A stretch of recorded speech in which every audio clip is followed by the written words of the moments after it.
Au milieu de la nuit, des explosions assourdissantes secouent Caracas. Des hélicoptères noirs survolent la capitale, des forces spéciales américaines descendent en rappel. Et en quelques heures, le président vénézuélien Nicolás Maduro et son épouse Cilia Flor sont capturés, emmenés hors du pays comme des criminels de guerre. Est-ce un film d'action hollywoodien? Non, c'est la réalité du 3 janvier 2026. Bienvenue sur Actu Inside Power, votre chaîne dédiée à la politique mondiale sans filtre. Aujourd'hui, on décortique cet événement qui fait trembler l'Amérique latine et le monde entier. Accrochez-vous, car ce qui suit va vous scotcher à votre écran. Bonjour à tous, je suis Salem Sporovitch, et sur Actu Inside Power, on ne se contente pas des titres accrocheurs, on va au fond des choses avec des faits vérifiés et des analyses pointues. Le titre du jour: les États-Unis bombardent le Venezuela et enlèvent le dirigeant Nicolás Maduro et son épouse. Ce n'est pas de la fiction, c'est une opération militaire américaine baptisée Absolute Resolve qui a changé la carte géopolitique en un clin d'œil. Basée sur des rapports officiels et des sources fiables comme CNN, Al Jazeera et Wikipédia, on va retracer la chronologie, le contexte, les réactions et les implications. Prêt? Allons-y. Pour comprendre ce coup de tonnerre, remontons aux racines. Le Venezuela, avec ses 300 milliards de barils de pétrole prouvés, les plus grandes réserves au monde, est en crise depuis les années 2010. Sous Hugo Chavez puis Nicolás Maduro depuis 2013, le pays a sombré dans une hyperinflation, une pénurie alimentaire et une répression autoritaire. Les élections de 2018 et 2024, contestées, frauduleuses selon les observateurs internationaux.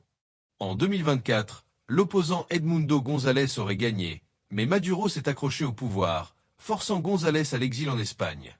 Les États-Unis n'ont pas lâché l'affaire. Dès Obama, puis Biden et surtout Trump, des sanctions ont visé Maduro, accusé de narcoterrorisme. Son régime est lié à des cartels comme le cartel des Soleils et Tren de Araga, désigné organisation terroriste en 2025. Trump, dès 2020, offrait 15 millions de dollars pour sa capture, et une tentative de coup d'État ratée en 2020 avait déjà des relents américains. Ajoutez à ça les saisies de tankers vénézuéliens en 2025 et un blocus maritime, les USA voulaient leur noir vénézuélien pour leur raffinerie. Maduro et sa femme Cilia Flor, une figure clé du chavisme, étaient inculpés pour conspiration de trafic de cocaïne et possession d'armes automatiques. Fin 2025, l'escalade, déploiement militaire US dans les Caraïbes, attaques sur des bateaux de drogue vénézuéliens tuant plus de 100 personnes, et des opérations covert CIA pour traquer Maduro. Trump, réélu, passe à l'action. Le 2 janvier 2026, il annonce des frappes imminentes. Et boum, littéralement le 3 janvier, tout bascule. Passons à l'action pure. Tout commence le 3 janvier 2026, à 2h01 heure locale, 6h01 GMT. Depuis sa résidence de Mar-a-Lago, Trump donne le feu vert. Environ 150 appareils F-22, F-35, drones RQ-170, hélicoptères MH-60M décollent de 20 bases dans l'hémisphère occidental.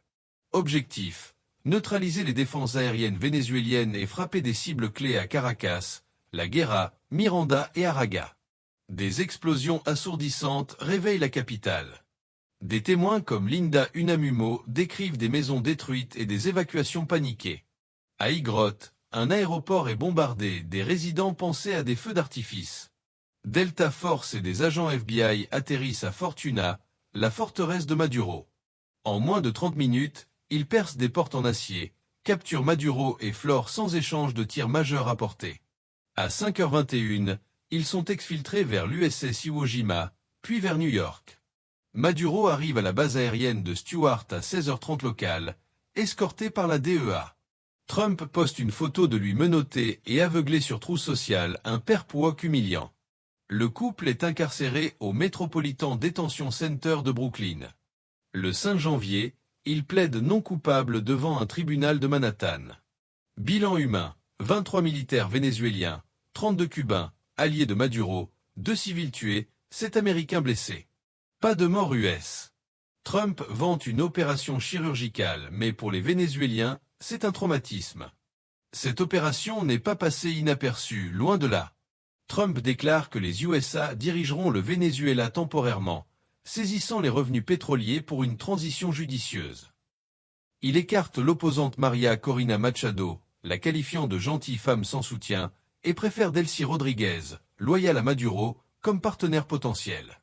Au Venezuela, Rodriguez est nommée présidente par intérim par la Cour suprême. L'opposition jubile mais reste en marge. Machado appelle à des élections libres. Des manifestations pro- et anti-Maduro éclatent à Caracas, avec une semaine de deuil officiel. Internationalement, c'est la tempête. Le secrétaire général de l'ONU, Antonio Guterres, dénonce un précédent dangereux violant la Charte des Nations Unies. La Russie et la Chine exigent la libération de Maduro au Conseil de sécurité.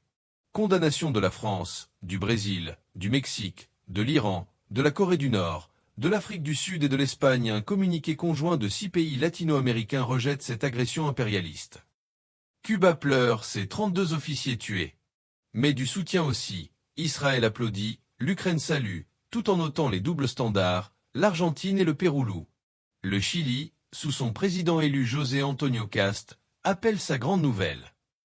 En Europe, l'UE appelle à la retenue, le Royaume-Uni attend plus de faits. Aux USA, des sondages montrent 33% d'approbation, des protestations anti-guerre à Times Square et dans d'autres villes. Les marchés. Les actions pétrolières montent, les obligations vénézuéliennes explosent, littéralement un boom économique pour certains. Pourquoi maintenant? Trump l'a dit, narcoterrorisme et sécurité US. Mais soyons réalistes, le pétrole est au cœur. Avec les infrastructures vénézuéliennes en ruine, les firmes US comme Chevron pourraient investir des milliards pour relancer la production. C'est une nouvelle doctrine Monroe version Trump, l'Amérique latine comme arrière-cour US. Risque.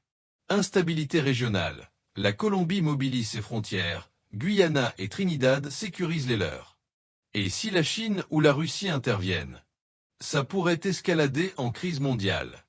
Pour le Venezuela, c'est une chance de démocratie, ou un nouveau chaos avec des loyalistes chavistes en résistance. Qu'en pensez-vous? Est-ce une libération ou une invasion illégale? Dites-le moi en commentaire. Voilà pour ce décryptage choc sur Actu Inside Power. Les États-Unis ont bombardé le Venezuela et enlevé Maduro, un tournant historique qui redessine la carte mondiale. Si vous avez aimé, likez, abonnez-vous et activez la cloche pour ne rien rater de nos analyses politiques sans tabou. Partagez cette vidéo pour en discuter avec vos amis. À bientôt pour plus d'Actus Inside.